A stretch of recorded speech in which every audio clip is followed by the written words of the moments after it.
Is nou uitgesort. En ons kan aanbeweeg. Het is eintlik nogal kwaai dat Jamie op my plek sit. Met my personality, daar is nie baie mense wat my aanvat nie. Ek wil nie beklein nie.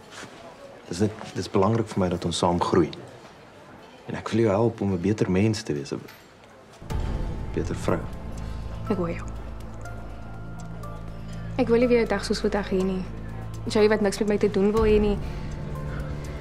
Dit was taaf. Ja, vir my ook.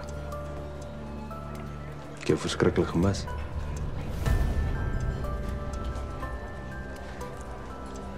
Ek's lief vir jou, Angie. En ek vir jou.